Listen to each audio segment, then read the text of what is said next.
Les deux sont utiles.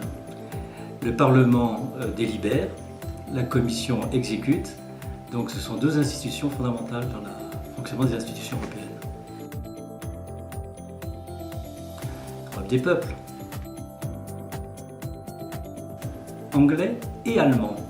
Anglais si on cherche à s'entendre, à se comprendre l'ensemble des 27 pays maintenant. Et l'allemand parce que l'allemand fait partie, effectivement, c'est un des pays avec lequel on a fondé l'Europe et c'est celui avec lequel on doit consolider l'Europe.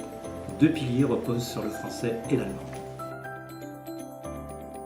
Personnellement, je ne peux pas être contre la Caisse des dépôts, ayant été moi-même dans cette grande maison pendant des années. BEI, c'est fondamental puisque la BEI intervient un peu comme la Caisse des dépôts, mais au niveau de l'Union européenne. C'est une banque d'investissement et moi je souhaite qu'elle aille au-delà de son mandat actuel, qu'elle fasse ce que fait la Caisse des dépôts au niveau du territoire français, partenaire des collectivités territoriales, partenaire des acteurs locaux, donc dans le développement des infrastructures et dans l'association avec les entreprises.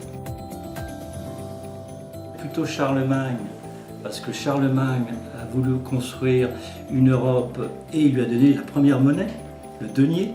Napoléon, il avait hérité de la Révolution française, il voulait apporter à l'ensemble de l'Europe les valeurs de liberté, d'égalité, fraternité, et il voulait apporter également les lois institutionnelles qu'il a apportées à la France.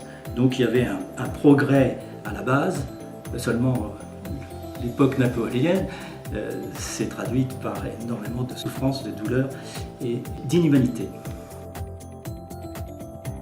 Solidarité budgétaire. Lorsqu'on a créé une Union européenne, c'est pour être solidaire. La Grèce nous a trompés sur ces chiffres au moment de l'entrée dans l'euro.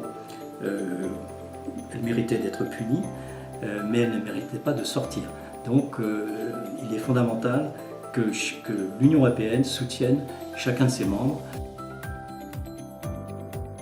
Actuellement, nous sommes dans une situation après la crise de 2008 et après la crise des dettes souveraines, dans une situation telle que nous ne pourrons nous en sortir que par le haut, c'est-à-dire par une mise en commun des dettes.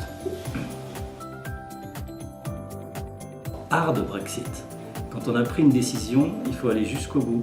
J'estime que les Anglais, et je regrette qu'ils soient sortis de l'Union européenne, mais on doit leur faire comprendre, parce que ce serait un mauvais exemple pour l'ensemble des autres pays de l'Union, leur faire comprendre qu'ils doivent être responsables de leurs décisions et qu'on doit aller jusqu'au bout et le plus rapidement possible. L'article 50 ne prévoit pas effectivement de période de négociation, de discussion, mais l'Union européenne doit être assez forte pour faire comprendre aux Anglais que leur décision aura des conséquences, même si naturellement on ne partira pas en guerre contre l'Angleterre et qu'on gardera des liens puisqu'elle fait partie de l'Europe, mais plus de l'Union européenne.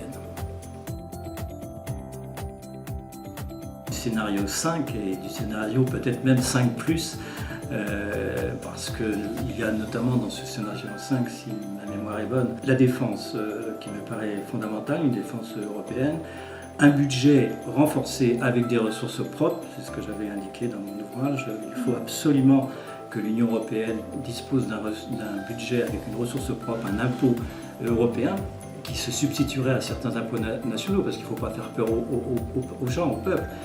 Il ne viendra pas s'additionner, il viendra se substituer à des impôts nationaux de façon à ce que globalement ce soit neutre. Mais cette ressource propre donnera à l'Union européenne beaucoup plus de force. Et il faut que son budget soit nettement renforcé de façon à ce que ses actions soient porteuses. Il ne peut avoir d'effet de levier et d'effet sur la croissance et sur les forces économiques que si on dispose d'un budget de taille suffisante.